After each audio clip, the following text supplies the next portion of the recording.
Hello, everybody. Welcome to Cover 4 Live. I'm Brandon Adams. Happy to have the entire Dog Nation team. Mike Griffith, Jeff Sintel, Connor Riley on hand here. Certainly not the conversation I'd planned on us having this evening, and certainly not a conversation the Georgia fans want to be having either. Obviously, very troubling news coming out here over the course of the last couple hours, really throughout the afternoon. It was a very unusual day on the UGA-themed internet with a lot of people bracing for what seemed like bad news. There have been a lot of stuff kind of rumor mill. Sometimes rumors don't come to fruition. Other times they do. Some Georgia fans jokingly saying the bad rumors always come true. The good ones oftentimes don't. But one way or another, Adam Anderson dealing with a very serious situation now. Mike, let me turn to you. And for people who are just getting home from work or just getting done with dinner and, just kind of wrapping their heads around this, when it comes to the allegation that's facing Anderson, the subsequent suspension that he's now dealing with because of that are probably a first step on probably a long process for him one way or another. Give us the facts as we understand them, and then we'll start filling in some opinions after that. But what is the latest? Wrapping their heads around. Yeah, BA, there hasn't been an arrest made at this time. There's an ongoing investigation into this right now involving Adam Anderson about an incident that allegedly occurred in the early morning hours of Friday, the day the team traveled to Jacksonville. Of course, Adam was one of the 4 game captains. He played in the game. He had 7 tackles and a sack. I mean, a kid with a great NFL future on tap, projected first-round pick. According to the police report from the Athens-Clarke County Police Department, the alleged victim came to the East Side Police Department wanting to file the statement that between 12 a.m. and 7 a.m., she awoke to an alleged incident with Adam Anderson that was not of her consent. That is what's in the report. Dog Nation, we have the complete, all the details from the report are in there outside of the Eastside Athens address where this allegedly occurred. Again, this happened on late Thursday night, early Friday morning between 12 a.m., 7 a.m. Georgia left for Jacksonville later that day. Anderson played in the game, one of the 4 game captains. And Kirby Smart recently releasing a statement that there's a high standard for this. ESPN reporting suspended indefinitely, but I think we could probably draw that conclusion. It would be awful hard for any program to play a player accused of something of this level of severity.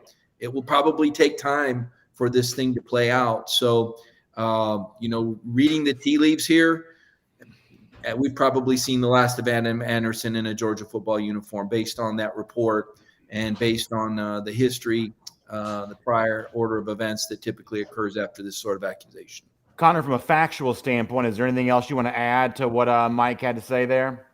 No, Mike hit it all on the head right there as far as what we know at this point in time with regards to Adam Anderson. He has very likely played his final down for Georgia football. That is not, as of yet, a fact, but just given the gravity of this situation, it very much seems like that'll have to be the case.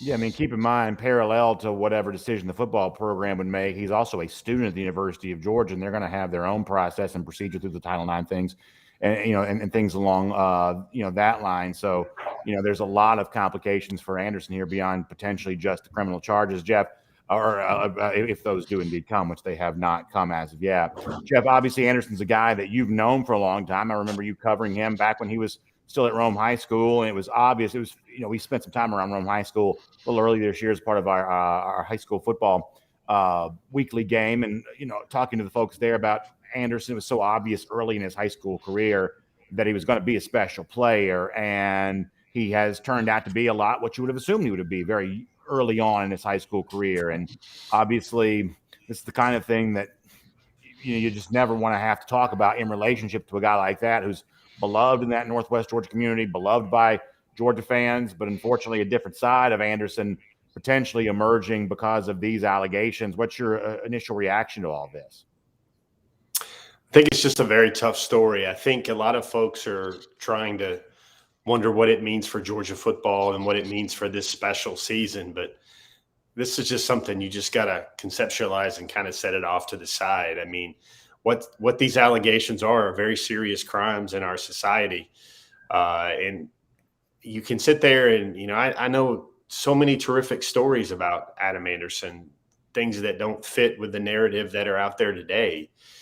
He was a young man that would walk 6-7 miles to church on Easter Sunday to to pay respect to his blessings. He has a 500-word sign language vocabulary. He's got a younger brother that's that's deaf, and he had to learn sign language. And again, this is another incident off the field where this is a young man that I know pretty well during his high school days, and I can remember the words of his high school coach saying he was as good a citizen as they had at Rome High School. That type of worker, that type of leader. And now you see these charges like this that should be taken as seriously as possible. And I think a lot of folks jumping to,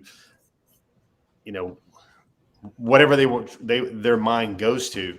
I just can't think of this in terms of a season and a pass rush or anything else like this. I think this is a very serious crime in our society, and you have two families, two situations there that are gravely affected by these charges. And obviously, we do have football fans watching. I think eventually got to cover this from a football standpoint. But as you're right, at first, this is a story about human beings and, a horrible thing that's been alleged to occur. And I saw Nate Smalls and other asking the question of, well, what happened to innocent until proven guilty? And I do think that's a fair question to ask of, well, why is it that he would be immediately suspended when the charges are playing their way out? And I guess the simplest way I can answer that is, anybody else can follow up on this if they want to, but the simplest way I can answer that is that, football programs and big institutions have just decided that there's too much of a risk associated with lending your credibility to someone who might be guilty of this. If I was facing the same charge, I promise you I'm not hosting Dog Nation Daily tomorrow. I have a legal right to face my accuser and tell my side of the story in court, at least in the criminal court I do. I have a legal right to do all that kind of stuff. But, unfortunately, outside the boundaries of the courtroom, the law is not what determines things. It's the court of public opinion. And Georgia football is not going to lend its credibility to Anderson at risk of the fact that Anderson might have indeed done what the report is investigating, whether or not he might have done. And, in this particular instance, Georgia's just not going to be any different than any other football team or entity right now. These kinds of things are going to be taken very seriously, and there's just too much risk associated with putting a guy back on the field who might have done something truly heinous. Look at the trouble that Ed Ogeron and Les Miles got into with regards to some of the Title IX stuff in their time at LSU. Georgia absolutely cannot, under any circumstances, while this is being investigated, play Adam Anderson without any shred of doubt. There's still obviously a long way to go with regards to this investigation, and that has been made abundantly clear. But Georgia, in where we are as a society today, we cannot mess around with allegations of this veracity. And so Georgia is absolutely, in my opinion, making the right decision in suspending Adam Anderson.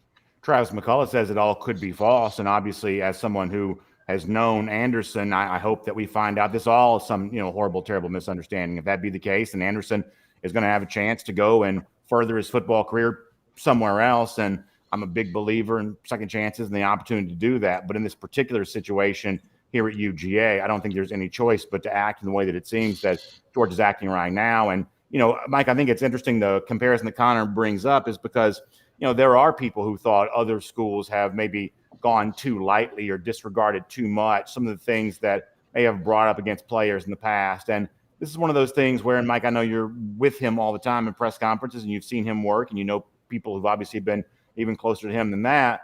But this is where I do think that you feel good about having a guy like Kirby Smart leading your program, that he's not some meathead that's only going to think football and accidentally trip up and make the kind of decision that brings embarrassment to him and embarrassment to his employer, embarrassment to the university and the state. That he's the kind of guy that's going to be appropriately careful in something like this. I don't have any indication that Smart would be any way other than that. I mean, lesser things like the COVID deal from a year ago or some of the other things that pop up. Smart seems to be pretty well versed at how to say the right thing, or certainly how to avoid saying the wrong thing, and how to steer this program towards its ultimate goal at the end of the season on the field without doing the kind of thing that would bring shame off the field. I think this is one of those moments where Georgia fans ought to be glad they got a guy like Smart, who there's no playbook, there's no manual for how you handle these situations. But Smart's instincts on this, I would say, seem to be pretty good usually.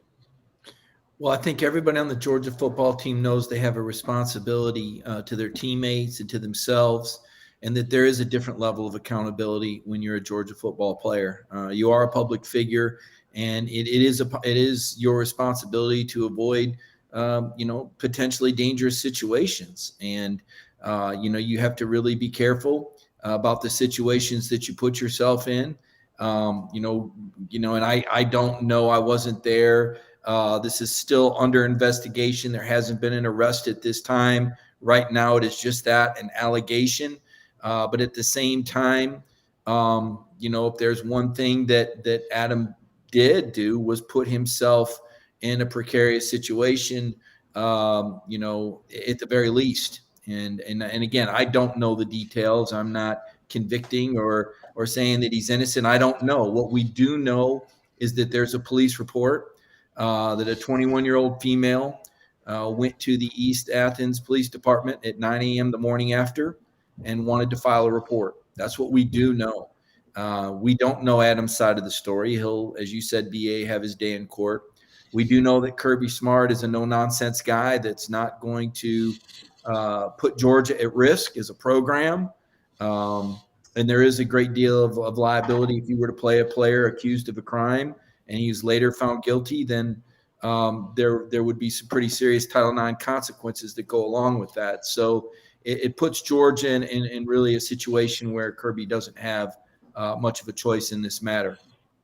Jeff, Corey Williams brings up the fact that this happens right before the team leaves for Jacksonville. And this is one of those things where whatever occurred here obviously was an unpleasant night for someone. And, this is one of those things where, at the very least, of course, this is one of those things where, I just think, coaches and, those who work around football programs, and this is their greatest fear of what happens in those moments in which, they don't have that opportunity to have oversight over the players. They don't have that opportunity to have, control over the program. I'm talking about the players in the program, that there is going to be downtime in which the players are responsible, for their own behavior. And we don't know what happened here. We don't. And we may get a clean resolution on this one way or another. We may be left to wonder about this forever. We may never get a clean resolution on this for any number of reasons. But at the very least, it is one of those things that brings up the fact that, as a coach, as a leader of men,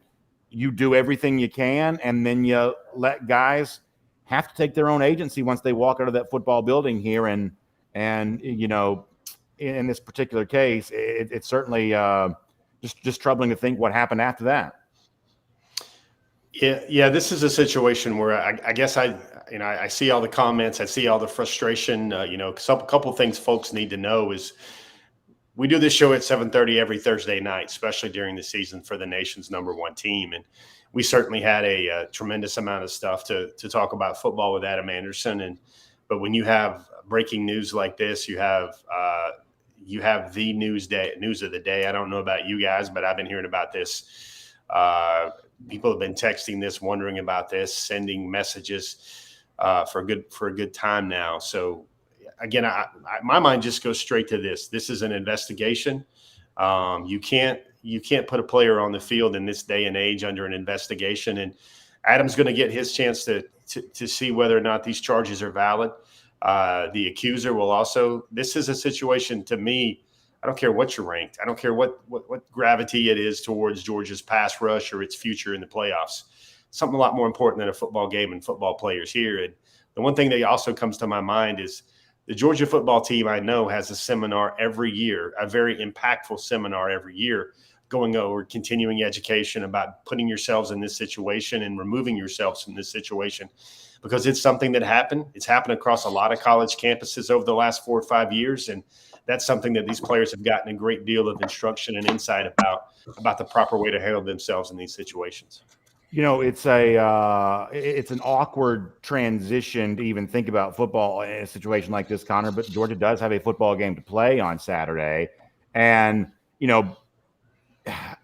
how do they pick up the pieces now and as a team get back to the business of football? Obviously for Anderson now, it'll be a long time before he's ever able to turn his attention back to that sport again, one way or another as this investigation plays out. But for the team itself, how do you turn your attention back to a game on Saturday with obviously, a guy that you've been very close to now facing a very serious situation, whether it results in charges or not?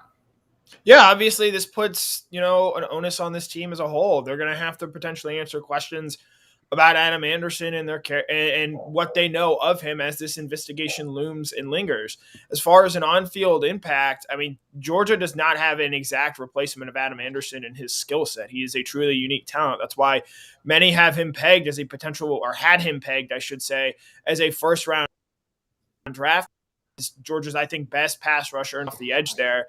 Now, Nolan Smith can pitch in there. They can get creative with that defensive line and move things around there. I think you could potentially see Quay Walker move out and play some Sam there as well. But in terms of the pure pass rushing aspect, no one was better on this team than Adam Anderson. He led the team in sacks for a reason. And so Georgia will have to find a way to replace that. Yeah, and Mike, it's also one of those things where Georgia, for a number of reasons, is also a little thinner at the defensive back spot than they've been before. So you would think, well, we saw a lot in 2020. Georgia sometimes only play with one outside linebacker on the field, but in a situation like this, Georgia has probably fewer bigger defensive backs than they've had in the program before. So the idea that you just slide a bigger DB into that star role and kind of play with just the one outside linebacker, with obviously Anderson, away from the team at least for a while due to a suspension. That's not quite as much of an option because they don't have a ton of depth at the defensive secondary spot right now, at least in terms of veteran players who've had a lot of experience and also would have the size to potentially pitch in a situation like that. Yeah, Kirby had told us a couple of weeks ago that they had kind of turned Adam in the direction to do what he does best, which is rush the passer, because I had asked him about that star role. And it doesn't sound like they'd really been going with that. It sounds like Georgia started to go with more of a zone. We've seen him play a little bit more of that safe back in the defensive backfield because of the weaknesses at the corners. You're seeing more zone coverage. You're seeing softer pass coverage, and obviously quarterbacks are struggling to find the time to get the pass off. The pass rush lanes are being disrupted. The pockets getting moved by the ferocity of the front four or front three, depending on the alignment. So again, there isn't another Adam Anderson. There's Adam was a freak, an athletic marvel, 6'5", 235 with 4.47 speed, faster than any of the Georgia running backs at the combine last summer, at the team combine. So a very special play and a team leader. Again, this is a guy that Kirby Smart chose to be a team captain last week for the Florida game, and that's makes it all the more puzzling and disappointing that a situation like this. Again, I don't know what happened, but just the fact that there's a situation on the night before the game, it's hard to put into perspective. It's just very abrupt, BA. But your point, I don't think that I would guess maybe Robert Beal could bring a little bit off the edge, but there's not another Adam Anderson on this football team. He's a very, very special player. Chris Connor brings up the name MJ Sherman. Is there a chance, I guess, through all of this, Jeff, that maybe, Sherman gets a chance to be on the field a little bit more now? I think the natural progression here is you would probably move. I think Connor said it first, is you would move Quay Walker over to that outside edge position. You're probably going to just see a lot more reps for Nolan Smith, kind of the lion's share of reps that Azeez Ojulari got in the 2020 season. I think it would move maybe perhaps a guy like Jamon Dumas-Johnson up into some of those reps that Quay Walker might have been getting, a younger player into the inside linebacker spot. What Georgia's going to try to do is try to get their best players, their best mix of players up there, the ones that really understand the scheme. I would say that Robert Beal is another guy, folks. Quietly, I think one of the most unassuming, but one of the better low-key stories on the team, along with a guy like Dan Jackson, would be Robert Beal. I don't think Robert Beal recorded any stats last year during a COVID 2020. He put his name in the transfer portal. He put his name out of the transfer portal. I think he led the team in tackles for a game earlier this year, was making a lot of hurries. I think he had as many quarterback pressures as anybody on the Georgia team through 6 or 7 games, not named Adam Anderson. Beal's a guy, All-American, top 5 outside linebacker prospect in the 2017 cycle. He's certainly a grown man now, well over the age of 21. So I think those are the personnel pieces that you sit there and go, minus Anderson, what does Georgia look like now? And I think the quickest remedy there is, I got to go back to it, you just see a lot more Nolan Smith. If we assume, Connor, that this story remains unresolved for at least a few weeks, which is maybe a safe assumption, maybe it's not, but just for the sake of conversation, we assume the Anderson story remains unresolved. What's a bigger potential issue for UGA, replacing Anderson's production on the field or dealing with the distraction of a guy these players know very well going through a very challenging situation? What's the bigger issue for UGA, the potential distraction or the tangible physical need to replace him on the football field? I mean, in suspending him, you would think you remove that potential distraction there. Obviously, there'll be a handful of questions asked about it shortly, but that's what the suspension sort of does. It distances Adam Anderson from the team. So to answer your question, I would probably say the on-field production. We look at this Georgia defense this year, and it's better at pressuring the quarterback than it has in years past. And if Georgia does end up playing Alabama in the SEC championship game or an Ohio State in the college football playoff, if Georgia's going to win those games, they're going to need to pressure the opposing quarterback. And statistically speaking, nobody did that better than Adam Anderson. So assuming Mark Schlabach's report from ESPN is in fact correct that Adam Anderson has been indefinitely suspended, I think that distances Anderson and Georgia from each other at this point in time in regards to the situation. And so the on-field impact is probably greater than the distraction of Anderson. Jay Shipes brings up situation in the past, like the Duke lacrosse case that turned out to be a false allegation. And he says, hey, you got to be careful. Think about that situation right there. But here's what I'm going to say about that. On a show like this, no one is saying that Anderson is guilty. You've heard us use the word allegation over and over and over again. No one's saying that.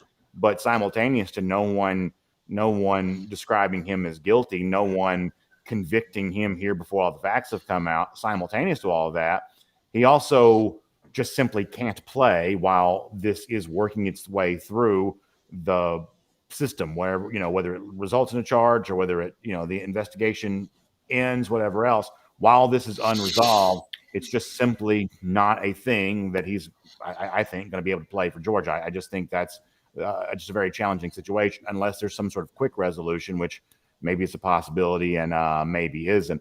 Mike, to go back to the on-field part of this here for a moment, for every player issue that Georgia's dealt with, whether it be traditional things like an injury to George Pickens or less traditional things like what's going on now to Adam Anderson, my response to almost all of them has been that none of these individual absences or departures, I think, changes Georgia's end-of-season goals. Frankly, I don't think that Georgia's chances of actually winning a championship, at least on the basis of just this one issue in a vacuum, are all that greatly reduced, even if Anderson doesn't play another down again for Georgia yet this year. I don't think it changes the likelihood of achieving those goals all that much. But admittedly, you start thinking about this in some total of everything else that's gone on, the long list of players who are injured. A lot of that's on the offensive side of the ball, but some of it's been defensively there too.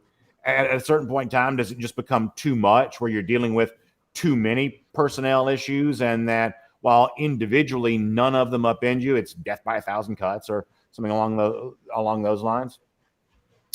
Yeah, I mean, I could see the concern for that. Talking again in the football sense of this, and again, I don't want to do anything to belie the seriousness or the sensitivity of the charges, but as you mentioned, BA, there's a football element to this, and a team that's ranked number one, and we do look at the depth chart to see how the team deals with it on the field. That's part of the story, obviously, and to your point, I think Georgia could sustain the absence of Adam as a player on the field probably easier than they're going to sustain the absence of him as a leader, part of the chemistry. Here's a guy that's stuck around for a senior year that waited to have this marquee season. Adam Anderson invested a lot of time and patience in waiting to have this kind of year. Remember, he had the lofty goal of 20 sacks. Well, he's only got 5, but he's certainly been effective. But if there is a position where Georgia has tremendous depth, it is in the linebacker core. And there are other players that can step up. And let's also remember that Georgia can score more points on offense, too. They're a quarterback change away from becoming more dynamic at some point. I don't know when. I don't know if it's Missouri or Charleston Southern or Tennessee or what. But eventually, I think you're going to see JT back under center and scoring a lot more points. So this team is loaded with talent. It's loaded with drive. There's been great chemistry. This is some pretty serious adversity from the standpoint of leadership. Again, this is a guy that Kirby wanted to be a team captain for Florida. So this is a real gut punch, I think, to the heart and chemistry of the football team. Jeff, we'll get ready to, move on from this topic here in a moment. But, Mike does bring up the idea of leadership. And if you're thinking about Georgia trying to move on from this while it remains unresolved, I mean, leaning on those guys that can, just help make sure everybody's in a good headspace to move on the rest of the season. That's obviously going to be really important, that Georgia plug back into that player-led vibe that Georgia seems to create. There's only so much a coach is going to be able to do here, but peers leaning on each other, players leaning on each other to make sure they're in the right frame of mind moving forward. That's obviously going to be really, really important. Yeah, I think where my head goes while we're just conceptualizing the football team and the scheme and how Georgia moves on. I mean, I think Mike touched on the right notes here, that these are serious charges. These are sensitive charges. And I think we did a good job of covering the responsible way to kind of talk about this stuff. But for me, I just see a Georgia football team that can kind of figure it out. And I don't think this is a damning blow or a damaging blow to what Georgia can do on the field. Maybe they're definitely not going to be as terrific as a pass rushing element. They're not going to be as nasty on defense without their best pass rusher. But I see a Georgia team this year that has went without a lot of highly draftable, incredible first-round type talents already. What they've managed to do, quarterback position, wide receiver position, across the offensive line. I think this is a Georgia team that has shown that they can persevere through adversity. And the one thing I, above anybody, should be able to talk about this on this show tonight is there are players behind them that are very talented. The recruiting is there. The depth is there. Yeah, maybe Georgia won't be the same first-round edge rusher type talent with Adam Anderson because he was a special football player on the field. But I think the pieces are still in place where Georgia can still chase down a lot of their goals for this season. Maybe it just has to look a little bit differently now. And, Connor, I guess my final thought on this is that the one thing I just can't get over here is just the overwhelming sense of sadness I have about the entire thing. And I think it's possible to be sad about this without knowing all the facts that have taken place here, that, clearly, a serious accusation has been leveled. And, I just hate that. And, I don't know. I mean, that's just the one thing I can't shake here is that, a young lady has stepped up to say that she feels like that she's been harmed. And, if Anderson did this, he wasn't born wanting to do this. It's something that has happened for him. I feel like you can be sad about that part of it too. I just think that just the whole thing is just, for me, just incredibly, incredibly sad. You keep hoping and waiting that somehow there'll be this magical resolution to this that ends up leaving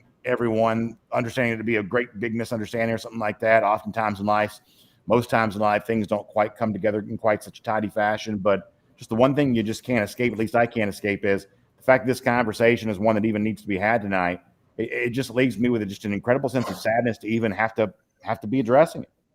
Yeah, I can tell you nobody here wanted to be up here talking about these allegations and the seriousness of them and what they mean. But unfortunately, this is something that has happened and will be dealt with going forward. And the Georgia team is going to have to adjust to this. And Adam Anderson is obviously going to have to wait and see how this plays out in the legal proceedings going forward. But this is not something that I think anyone anticipated or would even in the slightest sense want to be talking about with regards to the number one team in the country.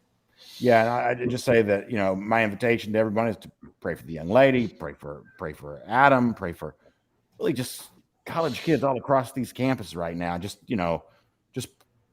pray. I don't know what to pray, but pray for something, I guess. So awkward transition. We'll try to move on and talk about something else because obviously Georgia does play a game on Saturday against Missouri. It was already a game in which I think folks were curious what to see from UGA based on some of the mystery and intrigue added by the Florida game a week ago. Mike talked quarterback a moment ago. And I guess, Mike, since you brought that up, it seems like as good a time as any to kind of, move on to something new. What do you expect to happen at quarterback on Saturday?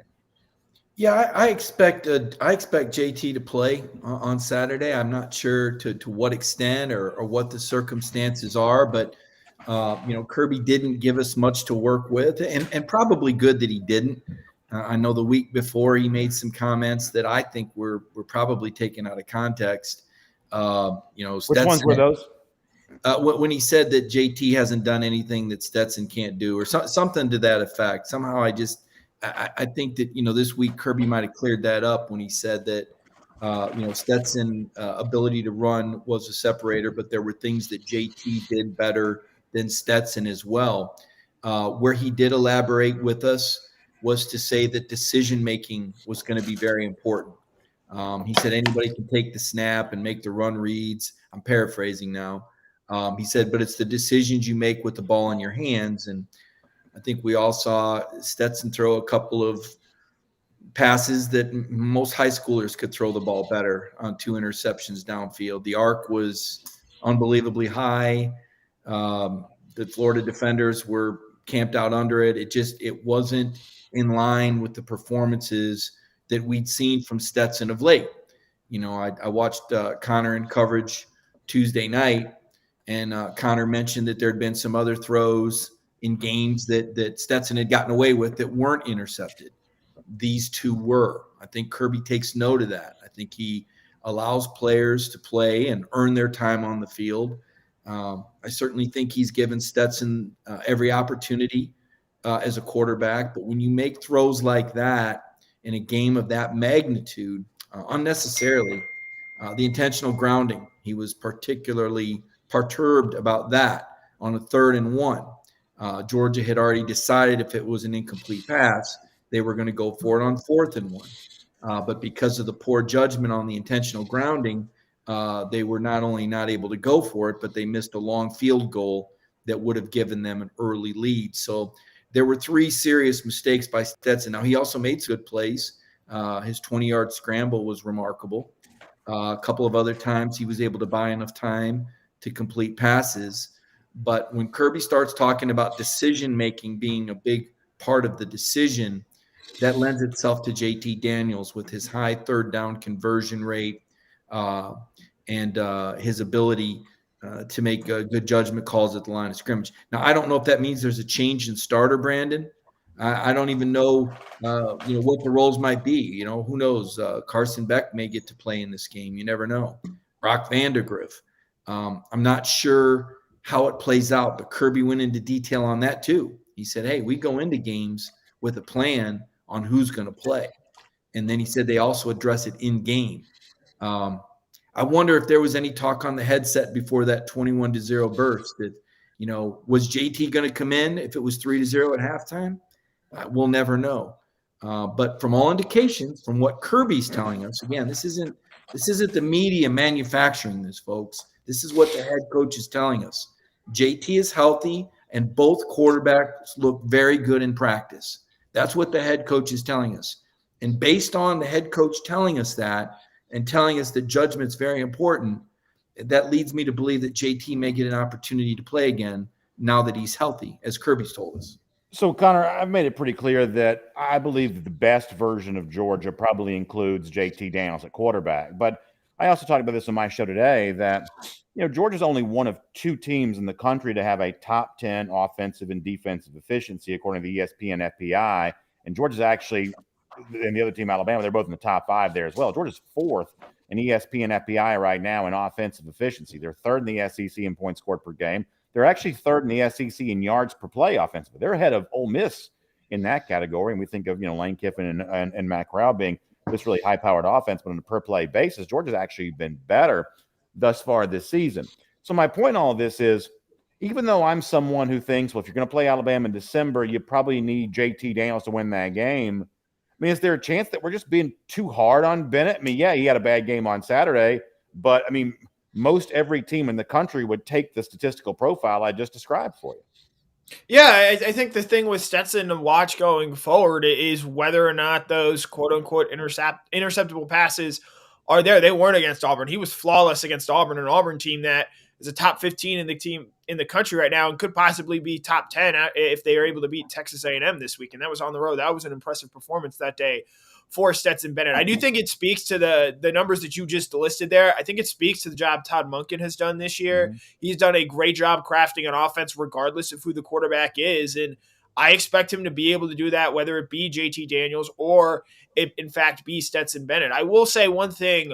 I don't know if you guys have ever played NCAA football, but I was pretty good back in my day. And sometimes I'd get bored. And one of the things I one time tried to do was win a game by only running the football and never throwing the ball and seeing if I could win and figure and do that. I think Georgia could do that on Saturday. This is the worst rush defense in the country based on yards allowed per game in Missouri. Zamir White, I thought, had an outstanding game, maybe the best game of his career this past week against Florida. And I think his emergence as well there sort of helps Stetson Bennett. I'd be interested to see how Zamir and this Georgia running game looks with JT under center there. But this game against Missouri, I think it's going to be interesting because it doesn't matter who Kirby plays a quarterback in this game. This Missouri team is that bad. But I think against Tennessee next week on the road up there, Tennessee has shown they can be a frisky opponent, at least for the first three quarters. And so I think at some point you, as Mike alluded to, you do need to see JT and what he can do for this offense. What do you think about all this, Jeff? So I think one of the things this show does well is we discuss a lot of things. We share viewpoints. We're all not going to agree with everything. I wanted to know how many of you guys saw the comments that Aaron Murray made regarding the second ball that Stetson Bennett threw on Saturday, the second interception. I thought it was interesting. You know, Aaron's a guy that has been very outspoken and critical of Georgia and all the subjects in his broadcast so far this season, trying to establish credibility, trying to maybe be very critical when his critical eye suggests it. He discussed that play that Stet threw on the second ball. And I think we've gotten some of the right kernels right, where I think what Aaron said, and I think I'll defer to Aaron Murray's position and status and experience playing quarterback in the SEC. He didn't discount or he didn't dismiss the decision or the read. Aaron even said, I probably would have thrown the same interception myself. The thing everybody wants to look to, though, is the ball, the interceptable ball. They wonder. I think some of the people on our conversation tonight that are commenting away, they've said that was the wind knocked it down. It was a highly interceptable ball. I think one of the things Georgia's coaches will do when they look at Stetson and his body of work is they will address his decisions, as well as they will address the plays and the throws and the actual athletic plays, whether that ball got there or not. So it was very interesting to see how a lot of people were really, piling on Stetson about two terrible throws when you have perhaps the greatest all-time passer in Georgia history saying he probably would have thrown a pick on that second one as well, just because of the read and how the safety and how the coverage and the double posts were lined up with what he was expecting to do and reading off the key of the safety right there. I thought that was interesting, and maybe I think we all bring up points where I think the thing about Stetson in this debate, and what is it, guys? I think folks are probably, it's not nails on chalkboard right now to hear the four of us talking about quarterbacks compared to the other topic that we led off the show with tonight. But I think the thing with Stetson, I just keep coming back to this, is every time he goes out and plays the game, maybe except the UAB game, I don't think folks are going to be satisfied. Because to me, he's done a whole lot. When we talk about put the player in and can he perform? Does he do what he can? Does he lead the team? Does he perform to the best of his ability? And I think on a great number of starts for the University of Georgia, Stetson has done that. Sure, great upside is there with JT. Maybe Georgia needs to probably roll up his sleeves and get more explosive on offense, thanks to the personnel issues that this program will now have to face going forward. And JT is probably the likeliest remedy for that. I just thought it was interesting how a lot of folks that want to bury Stet, I thought what Aaron Murray had to bring to that discussion added something for me. John Whitmire, Mike, brings up the point in the comments section that he says the ultimate measuring stick is not how many yards you throw for, how many total times you pass. He says it's the total number of points you score. And going back to some of the statistics I gave a little earlier, I do think it's appropriate to have context here that while there's a decision that has to be made between Daniels and Bennett, it's appropriate to make the right decision. The Georgia offensively right now is probably better. There's a chance it's better than at any point in time it's been in the Kirby Smart era. It's at least as good as it's been since 2018, may even be better than the team that won the SEC offensively in 2017. that in this particular conversation, I do think it's appropriate to bring up that even with Bennett in the game, Georgia has been better offensively than it's almost ever been under Kirby Smart. Well, yeah, it has. I guess I would be guilty of recency bias here. They had 3 points before the defense constructed 3 turnovers in 2.5 minutes at the 11-yard line and the 36-yard line and a pick six. Mm-hmm. The game before against Kentucky, they had 14 points in the first half. This isn't an offense that's been firing on all cylinders, if we're going to be honest. Not of late. I would agree with Connor that I thought Stetson and the entire Georgia team played really well at Auburn. You can go back and look at Kirby Smart's quotes, and he was very encouraged and excited about Stetson's performance against Auburn. But the last 2 games, not so much. The second half against Kentucky, they came out firing, came out aggressive, throwing early. In the first half, they'd struggled, as we mentioned. But you can't obsess over the first half numbers. Mike, Bennett's numbers were sensational against Kentucky, averaged 11 yards per attempt. You can't obsess over first half numbers when the full game picture was sensational. Well, the reason I do that, BA, is because so many people say that Georgia has a high run ratio because they're winning by so many points in the second half, and that wasn't the case against Kentucky. He doesn't throw many passes. I mean, with Stetson Bennett starting, you average, I think, not quite 17 passes a game. And I don't know if that's the Georgia offense that you're looking for, but 17 passes a game to me doesn't seem very realistic to get through the college football playoffs with. It's a different team with Stetson. He's not a pass-first quarterback. He's now 3 of 21 converting on third down throws.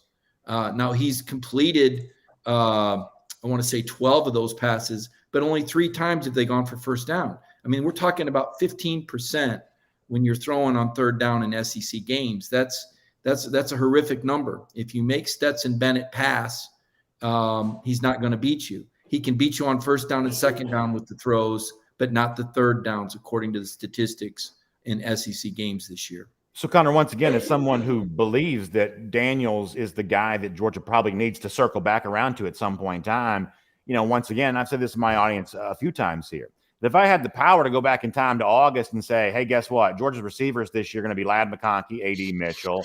Your number 1 target's going to be a true freshman, Brock Bowers.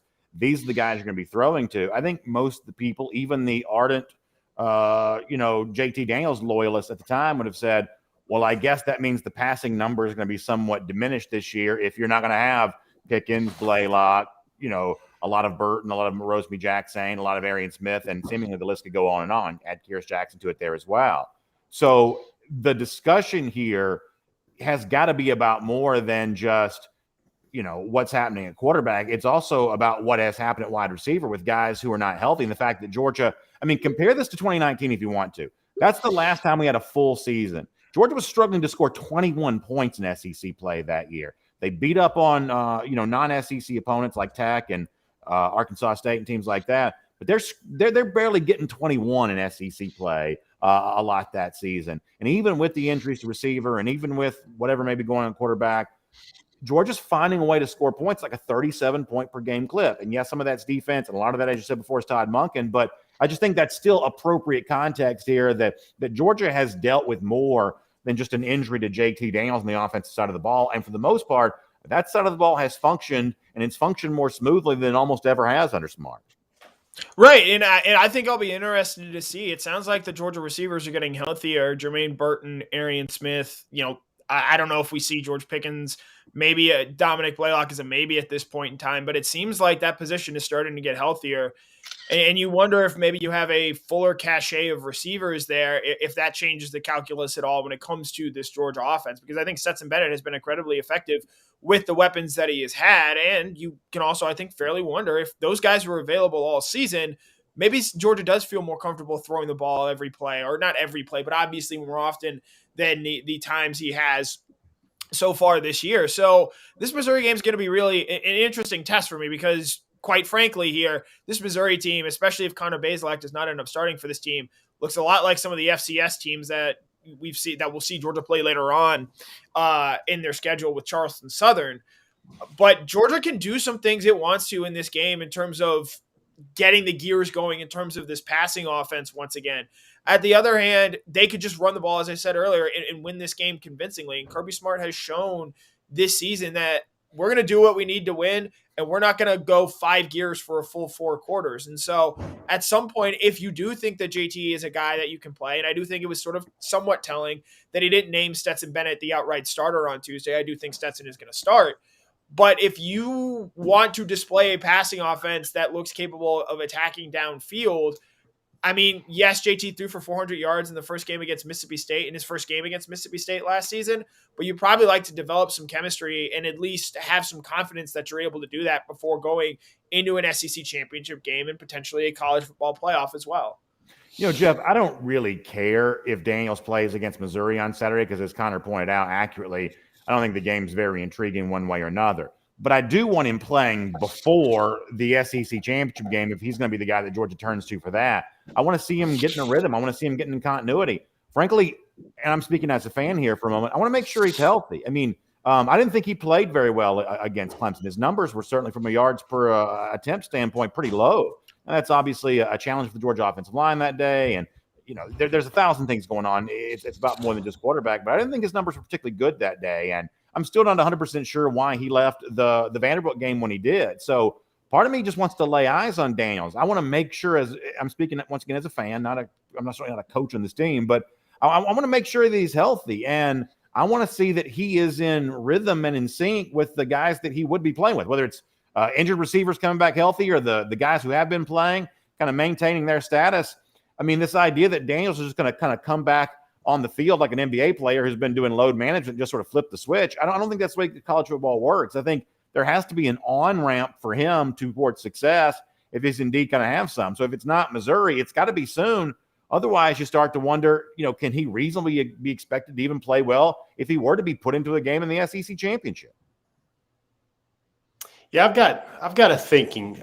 You know, this is me, you and Brandon. I felt like we talked about JT and Stet for 19 straight minutes after the game, the Florida game at TIAA Bank Field on Saturday. Here's some context. I will admit something. I don't know this. I know this is a day and age when everybody wants to see us and listen to us spit hot fire like right there in my fireplace right now. But I think there was some really good kernels of truth when I think it was you that said, Brandon, that, man, I don't know what JT would be doing with these receivers right now. I really don't. I don't know if he'd be looking like Maverick and Goose in the F-14 flying around with this type of receivers. And that's something I need to see. Maybe the context of, you know, JT gets into the game, starts moving around. And then what happens if his stat line sort of looks like a Stetson Bennett stat line, or it looks very similar and the third downs are not there? I think I've had this discussion with Mike a bunch of times, not a bunch of times, but a couple of times. The way I put it into context is everybody has this vision of what JT Daniels will be at Georgia. And for me to sit there just looking at what we've seen so far in his Georgia career, to say that you'll see JT Daniels play at the peak of his ability for 7, 8, 9 games in this season, just not there for me. And yet we see Stetson Bennett each and every week answering the bell and probably not winning a lot of beauty contests, even though the results are there and they're coming as a win. I just think that the possibility of JT getting in there looking like the magician he did against Mississippi State and this expectation that everybody has for him, I don't know if there's a likelihood there that he can do that game after game after game after game. And there's a part of me that just kind of looks at, I think we stumbled across this way of thinking the other day, Brandon, is I kind of look at JT Daniels as the closer on this Georgia season, and however many innings, which are games that Georgia can get through with its defense and Stetson Bennett to finally get to the flamethrower, the heat coming out of the bullpen, JT Daniels elevating that offense. Maybe it's games 12, 13, 14, and 15. Maybe that's when it comes. But that's kind of where I'm at with this. The one thing I kept struggling with is that the questions are there is, you know, why is JT not playing yet? Is he getting the reps in practice? I don't think every discussion about JT Daniels versus Stetson Bennett does not have to be driving Stetson through the mud with this. Mike, I'll be completely candid about one thing. Like when I hear Nolan Smith say what he said on Saturday, talking about, you know, him being his quarterback and that's my guy and, you know, all the stuff that he said, there's a part of me that's tempted just to say, all right, then just let him be quarterback. If that's the way the players and the best defense in the country feel about their guy, then just let him go out there and do that. It's not quite in my head what I think, but maybe in my heart, if that's what the defense wants, just let them have their guy. The problem, though, is, and this is where, I'm probably a little bit more in alignment with you, is that when Kirby really has shown the most faith in Stetson, in other words, playing him when JT's been healthy enough to play, boy, Stetson has a nasty habit of not rewarding him particularly well. The interception against South Carolina, the Florida game this past week, when I think we're led to believe that JT could have played, he just didn't. Think about the best moments for Bennett. It's on the road at Arkansas a year ago when there was really no other option. It was the Auburn game, even to a degree the Tennessee game a year ago, when seemingly there just was no other option. Also, I guess the UAB game is kind of a thing there as well, where, hey, that day it was sort of Bennett or bust, and he knew the game belonged to him. When Smart has shown the most confidence in Bennett, maybe echoing the confidence the rest of these Georgia players seem to have in him, unfortunately, that's, whether it's a coincidence or it's just the pressure of having Daniels, over his shoulder, whatever else. Unfortunately, those are the moments when we haven't really gotten the best of Bennett. If Bennett played as well Saturday as he's been playing before Daniels got healthy again, I don't know that this is such a relevant conversation, but unfortunately, that's just not really quite been the way that he's played when we are led to believe that Daniels is healthy enough that he could have gone in, but he didn't play because of a coach's decision. Well, I think Connor pointed out that before the Auburn game, there was dropped interceptions in 2 other games. Talking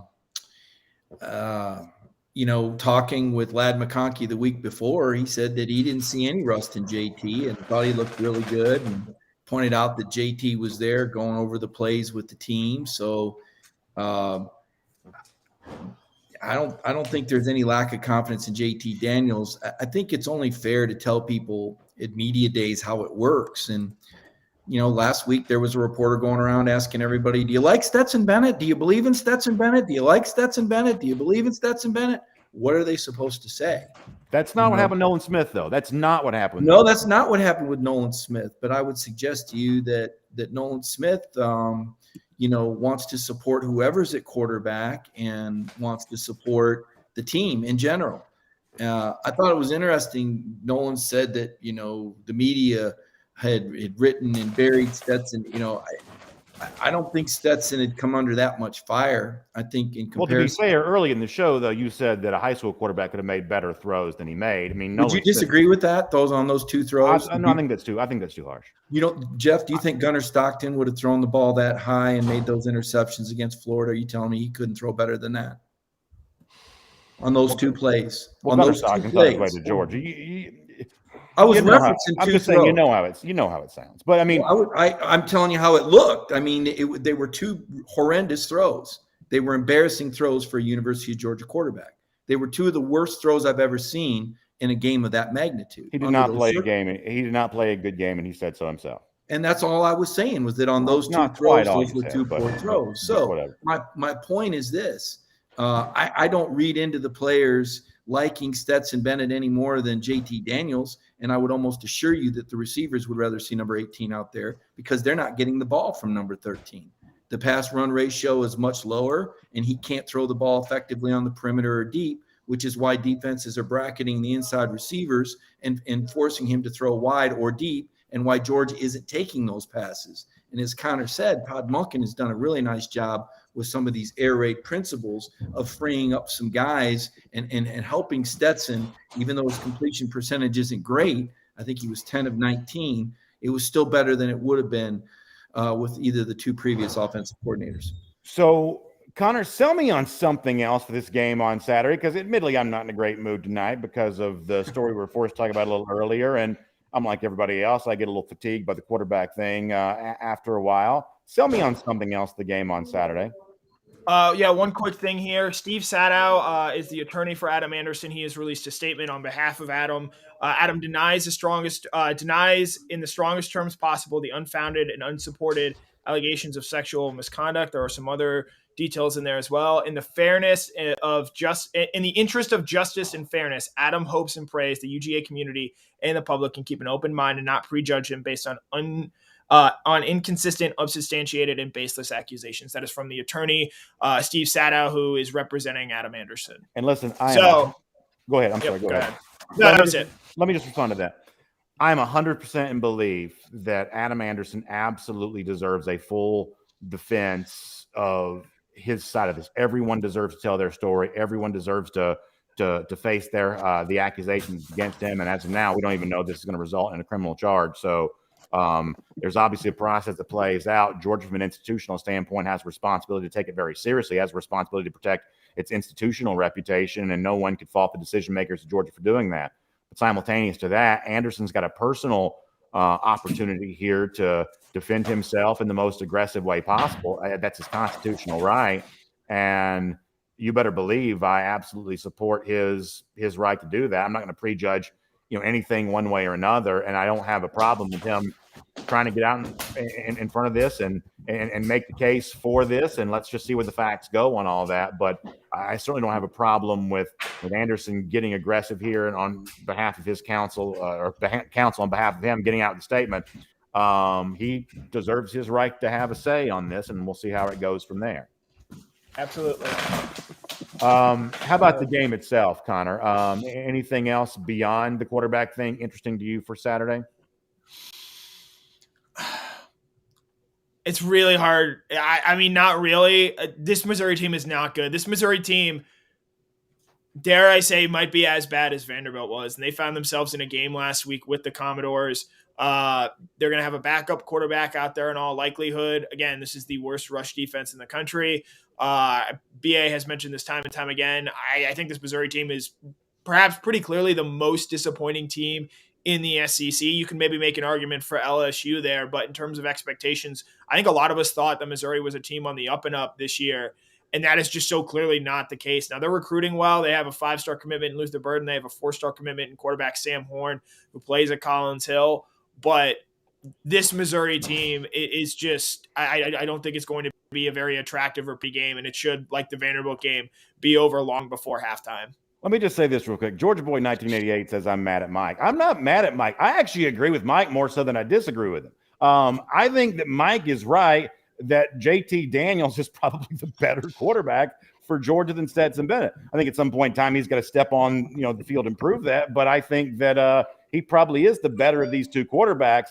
I just think there's a way to talk about it without trashing Bennett, because had Bennett not been for Georgia what he has been over the course of the last 2 seasons, I can promise you Georgia as a program would be in a much worse place. So it's possible to factually agree that Daniels is the better guy, while also pointing out that Georgia is actually in a pretty good spot because of what Bennett's been able to give them, because for most of these games, JT Daniels, we're led to believe, was not an option. It certainly wasn't an option during practice leading up to the game, and therefore not going to be an option during the game there as well. So, Mike, you get that, right? I agree with you here more than I disagree with you. I agree. I hear what you're saying, BA. I wonder, though, Stetson only had to throw 11 passes against Arkansas. Could Carson Beck have beaten Arkansas? Would they still be undefeated with Carson Beck? I mean, how much has Stetson really been asked to do at quarterback? I'm not so sure that Carson Beck couldn't have done it also. I don't know. I think it certainly was the right call to go with Stetson because of his experience from the season before. But I don't know that we've really seen Kirby ask enough of the quarterback to say that Carson Beck or wouldn't have been able to win those football games. He didn't look great when he was given the opportunity. But when we were going apples to apples in the Vanderbilt game, JT scores 35 points in the first quarter against Vanderbilt. Stetson comes in and, as you said, BA throws a pick and scores 3 points in the second quarter. The entirety of the second quarter, he scored 3. Same opponent. I'm not trashing anyone there. I'm just stating the facts. Against South Carolina, JT starts out 8 out of 9 passing, and Kirby puts Stetson early in the second quarter because he said he deserved to play, and he throws an interception. So Stetson hadn't done anything in relief, that was. But Stetson's numbers for the season are better than JT's. Pardon? Stetson's numbers for the season are better than JT's because of the UAB. If you take out the UAB game and the Clemson game, Hold on, you think Vanderbilt's better than UAB? No, but if you compare SEC statistics or in the games that they both played, it's not close. I don't think it's fair to say that the number 3 defense in the country, which is Clemson, equates to UAB. A lot of Stetson's numbers are out of that UAB game when he had a phenomenal performance against a team that forgot to cover the receivers on 3 passes that went longer than 60 yards. If you look at his SEC numbers, and when I refer to the third down statistics, the 3 of the 21 third down throws, those are against SEC teams. That does not count his UAB game. JT's 9 of 9 does not count Clemson. It counts the SEC games. Although JT was, fairly accurate on third down, he wasn't as efficient as he was in SEC performances. And if you go back to last year, JT's numbers were even better, as you said. Now he doesn't have George Pickens this year, which I think is a factor. But part of me wonders if Pickens comes back when JT comes back. Same with Jermaine Burton. I do think it does play a factor, as Connor or Jeff mentioned. Well, I've already said I want to see a poster going into the Orange Bowl if that's where Georgia plays in the college football playoff. I want to see JT Daniels as Don Johnson. I want to see George Pickens as Philip Michael Thomas. I want to see them in the Ferrari going to whatever the name of that stadium is now. That's what I want to see the edit being for Georgia going to the Orange Bowl, Jeff. I want to see Miami Vice style with first of all, if JT Daniels came to a press conference wearing a white linen suit with the sleeves rolled up and a Aloha blue shirt underneath, part of me would just think that's the way he's dressed. I'm not even sure I would like process that as a costume, but I want to see Pickens in the Philip Michael Thomas gear. I want to see JT in the Don Johnson gear, and that's the way I want to see Georgia rolling into the Orange Bowl. That's my one request. I don't ask for much in life.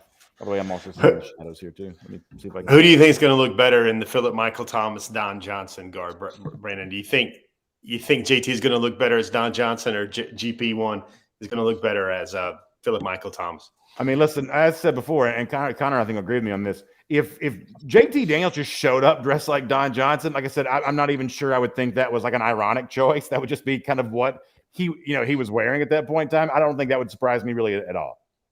Who's Don Johnson? I kid. I know who Don Johnson is. I've seen his work.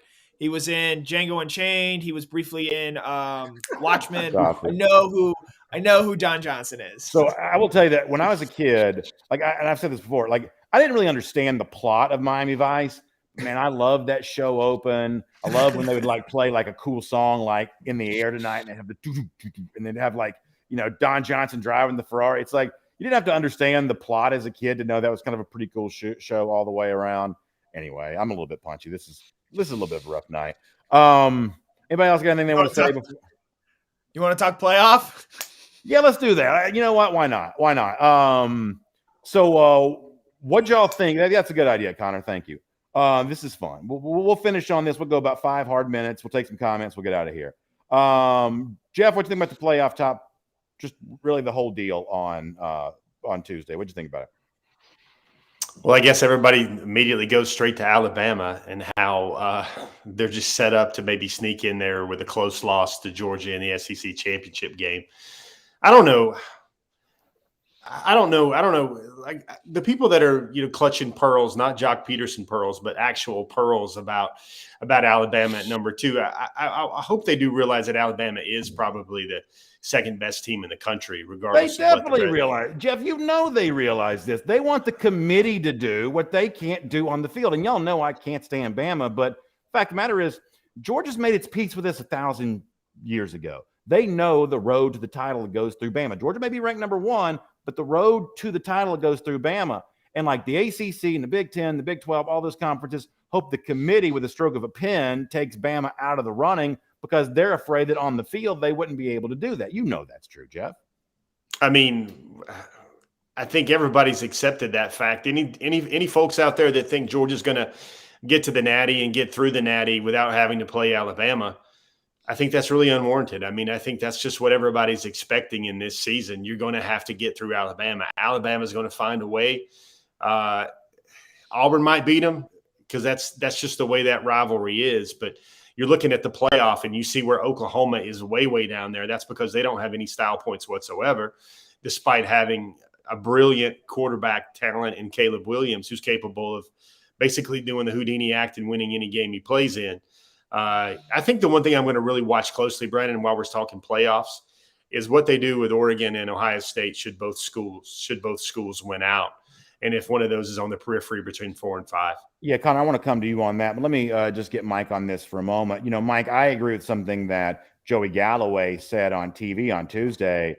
With Alabama being number 2, which I think is an appropriate rating, certainly in the top 4, I think is appropriate. I think it increases the likelihood that they're also still in the top 4 after the SEC championship, even if they lose to Georgia. Mike, I still think the odds are pretty good that Georgia's still going to beat Alabama twice. And I know they'll have 2 losses, and I know we've kind of gone around and around about that, but nothing that happened on Tuesday dissuaded me from the point that I've had here for a while, which is this may be Michael Myers. You may have to kill him. You may have to kill him again in the sequel. You just may have to just keep on doing it. And hopefully the credits roll before that thing raises up again. You just may have to keep on doing it over and over again. I'm fairly convinced that's still very much in play. Yeah, I suppose there's an outside shot, because of this alliance. I doubt it, though. The alliance is a game changer, guys. It's basically 3 conferences saying we're ganging up to go against the SEC and make sure the SEC doesn't distance itself too much. And a 2-loss Alabama with 2 SEC teams out of 4 BA, I think from a political standpoint, it would be too much for the College Football Playoff Committee to overcome. Now, you're right. There may be an instance if Cincinnati were to lose, if Ohio State and Oregon were to have 2 losses, where we're rumbling, fumbling, stumbling, looking for a 4th team with 1 loss or less that's a Power 5 conference champion. Maybe Wake Forest loses twice or Pitt upsets Wake Forest. There are scenarios that would put a 2-loss Alabama team in. But right now, I would still say that would be less than 50-50. All right, so Connor, Cincinnati, I'm telling you right now, 6th is the highest they're ever going to be ranked, or 5th, whatever they are. Oregon over Ohio State, which I thought was interesting, and at least for now, appropriate. Just anything else from Tuesday night, what was interesting? Yeah, I want to talk about another 2-loss team. BA had mentioned them a few weeks ago as a team he thought they were going to get into the college football playoff. That was Iowa. Do we know where Iowa's ranked right now? Do we know? So let me tell you this. I'm going to be a politician here for a moment. I'm glad you asked. I'm glad you asked, because here's what I'm going to tell you. That as a placeholder, what I said a couple of weeks ago, I still think looks more true than not. I still think we are very much alive for the possibility of 2 Big Ten teams in play, which was really what the big take that I shared on this show a couple of weeks ago was, that I thought we'd get 2 SEC and 2 Big Ten teams in the playoff. And I still think the chances of that happening are still very much true. Now, I would say keep your eye on Michigan here a little bit, who I didn't think embarrassed itself in a loss to Michigan State on Saturday. They come in at 7th in the ratings this past week. I think they're still alive here. The point is that I think in a very weird year, the weird result we may see is two bid leagues in the college football playoff. And I think the Big Ten is still very much alive in that conversation. Yeah, say Ohio State beats Michigan State and Michigan somehow finds a way to beat Ohio State for the first time in 15 years. I mean, Michigan State would go to the Big Ten title game, maybe win that, though I also think there's a chance Michigan State loses to Purdue this weekend. So it's interesting. As far as Cincinnati, they're not a huge favorite. No. And I mean, we saw what Purdue did to BA's beloved Iowa earlier this year. So it'll be interesting to watch there. As far as Cincinnati, I have to agree with BA on this. Whether or not you think they deserve to be in the top 4, and I personally do. If Oklahoma's going to get into the playoff again, 7 of the 14 first-round playoff games, or I guess semifinals if we want to call them that, have been decided by 20-plus points. Why not give Cincinnati a chance to show that they're at least capable? That way we don't have to necessarily hear this argument anymore. But that's never going to happen under this committee. Even as they rotate members on and off, it has been made abundantly clear, and Tuesday night only proved it further.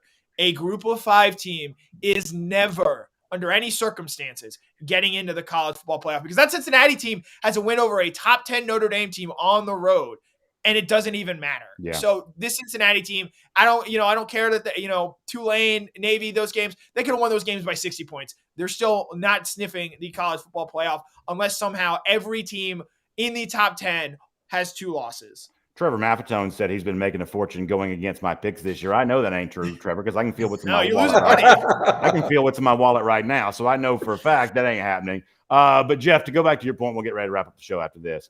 So I think ranking Oregon ahead of Ohio State's totally appropriate right now. But to me, head-to-head only matters to a point. That if Ohio State does win out, if they're, beating the Michigans, the Michigan States, teams like that, they're still on their schedule. They get a big win in the Big Ten title game. At that point in time, they will advance their own resume beyond what I think that Oregon can argue for. Now, that doesn't mean that Oregon couldn't still slip in as a playoff team somehow, some way, but it's appropriate to rank Oregon ahead of Ohio State right now because of the unfinished nature of the Ohio State resume. But as they go on this run, they still have good games left against quality Big Ten East foes. That's going to give them the resume edge where the head-to-head win at that point in time is just going to matter a lot less. I'm not searching for comic relief on this program right now, but Brennan, I wonder if there's a Buckeye cover for whether if not one or two of those panelists are dissecting every bad throw from CJ Stroud, and they're already talking about getting the wonder kind freshman in there, getting the wonder kid in there from Texas because they want to see that guy play. I mean, how many times have we seen this? I think Connor echoed something. College football's power brokers are going to show us the same thing over and over. It's television, it's entertainment, it's markets. They're going to make the numbers dance any way they need to make them dance to get their 4 biggest properties in that playoff. Yeah, no, I think that seems to be where it's going. But let's just finish with this real quick. Is there anybody willing to make an argument for any team other than Alabama being the absolute toughest game that Georgia could or would play? Is there any argument that anybody could make here that Bama's the toughest test for Georgia along the way to the national championship? Connor, I see you thinking. Do you have a different answer? No, because Oregon's too inconsistent, and while I like their defensive talent, that offense doesn't frighten you in the slightest. Yeah. Ohio State's defense, it still has some major cracks, and I was not impressed with what I saw in that game against Penn State. They still had a lot of red zone issues in that game that day, and that Penn State defense is good, but it's not Georgia's level of good. Oklahoma, Georgia should be, and I may come to regret this, but Georgia should be salivating if they get to see this Oklahoma team in the playoff. I know Caleb Williams is great, but this is an unserious Oklahoma team there. Yeah. The pandemic defense they played a year ago is the biggest false, because they were good defense a year ago. Biggest false positive in the history of the sport, possibly. Yep. Michigan State did some nice things on Saturday, and I was also impressed with Michigan, though, in classic Michigan fashion, they can't find a way to win that game. But I just don't believe that the talent level there is going to stand up over the course of 4 quarters. It's really Alabama. Now, you're probably going to see them twice, potentially, I think, if they're able to find a way to keep that game close. I think your Michael Myers bit is an appropriate one because we all thought, and one of my buddies a few weeks ago, we were talking about this. So at the time, we thought you were only going to have to, Georgia was only going to have to beat Alabama once. I don't know if that's necessarily true anymore. Yeah, it's funny. The ESPN folks were acting like on Saturday, the first Saturday in December is going to, or on Tuesday, they're acting like that first Saturday in December is a one and done type deal. Just don't think it is. Mike, I'll give you the last word. Is there any argument for a team other than Alabama being the toughest game? And by the way, we should say it's not even a guarantee that Georgia even plays Alabama this year because, they've lost the last 2 times they've gone to Auburn and they have to go to Jordan-Hare this year. But if we assume that being a victory right now, is there an argument for any team other than Bama being the potential toughest game that Georgia could play? I'm sorry, B. I'm reading these comments, and someone came up with a Centel. Jeff, did you ever say that a kid was built like a brick wall in a newly built gated community? It's a tremendous analogy. I got better script writers than that, man. It's pretty good. A BA, right now, as things stand, because of the Alabama, the success that Alabama's had, seemingly, 2 of the 3 wins they had, I think Georgia probably wins 75% of the time under the circumstance. Bryce Young's mobility is frightening. He hasn't really been turned completely loose. He's a very capable runner. And Adam Anderson now, his status being in the air, we really don't know what's going to happen. I think we said at the beginning of the program that typically these suspensions last. Certainly that's not set in stone, but I think because of Bryce Young's mobility, that makes Alabama dangerous. If the Ohio State continues to grow and they are good enough to run the table, because of the threats they have on the perimeter, and almost because of the unfamiliarity that they have with Georgia and that Georgia has with them. It's been a minute. since we've seen a Georgia-Ohio State game. I would say Ohio State and Alabama are the two teams left that I believe would be capable. I still don't think Georgia's going to lose another game, to be clear. I think Kirby Smart's team is all in. This alleged incident with Anderson aside, I think there's a great commitment there. I think the ceiling for the offense with JT Daniels, with the receivers that we'll see return in the next few weeks, with the way Zamir White is running the ball right now, with the return of Kendall Milton later in the year. James Cook has played exceptionally well. Kenny McIntosh getting up to speed. Kirby telling us Darnell Washington almost 100%. And I don't know how we've forgotten him. The Georgia offense has, but we haven't. Brock Bowers is amazing. He's a 5 or 7 catch guy every game if they decide to throw it to him. All right, cool. Jerry Dog fans says I'm right with the seat back. Yeah, I kind of got laid back here for a little bit. Like I said, I was in a bad mood earlier, man. It's tough to deal with bad news, and obviously we continue to pray for everybody involved in what is a very serious allegation, and obviously just hope that justice is served one way or another on all of that. But yeah, I'm actually happy we're able to finish on such a good note, fun talk, and I agree with Mike that Bama and Ohio State are, in my mind, clearly the two toughest games that Georgia potentially could play. And for me, I still kind of think Alabama is a little more of a challenge, but certainly interesting all the way around on that. Guys, thanks for letting us finish here on a strong note. Connor, great idea to kind of do a little playoff talk. I'm always up to talk about wild playoff scenarios, and that will always satisfy me every single time. By the way, Jeremy says that I drink wine coolers. Let me tell you something. I'll drink more bourbon. There is not a person in this comment section. There's not a person in this comment section that I couldn't outdrink when it came to bourbon or anything like that. But just when it comes to watch me on the air, just don't let the smooth taste fool you. Okay, just don't let that fool you. And I'll just finish with that. All right. Wait, one more thing. Yeah. One last thing we didn't get a chance to talk about tonight. Georgia is honoring Mark Richt on Saturday. Yeah. Well-deserved. Second winningest coach in program history. The one thing he never did was win a title, but he did so many great things for this program, for this university. What should be a special moment for a special individual in Mark Richt on Saturday. Connor, I think that's absolutely right. I tell you, it was great to have Terrence Edwards on my show today telling personal stories about that there as well. We obviously heard Kirby Smart saying some of that kind of stuff this week, and I'm glad you brought that up there as well. It's just a really cool thing for him to get. I love the way that former Georgia coaches are still so connected to Athens. And obviously, Rick's the kind of guy, even beyond football. And I do think his football career should be appropriately considered too, because I think 2 SEC championships in 15 years for a Georgia program that broke a 20-year drought before he won that is a pretty good accomplishment. But certainly he's the kind of man that makes me and others want to be a better man. And that is truly a compliment all the way around. And so seeing Coach Richt get honored, by the way, he'll be at the UGA bookstore on Saturday there as well, because everything must eventually turn into a plug. So he will be at the UGA bookstore signing autographs on Saturday. And so I know a lot of folks want to stop by and see that too. We'll see you tomorrow for Dog Nation Daily, or we'll talk some recruiting there. Obviously, big news coming out over the course of the last couple of days related to that. Jeff will give you all the information on that. Mike Griffith will follow the very serious story that's unfolding with Adam Anderson, and obviously continued preparations for the game against Missouri.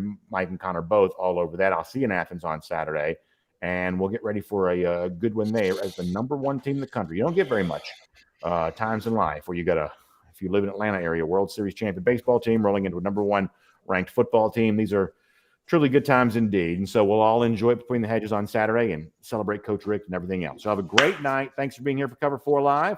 We will look forward to seeing you again next time.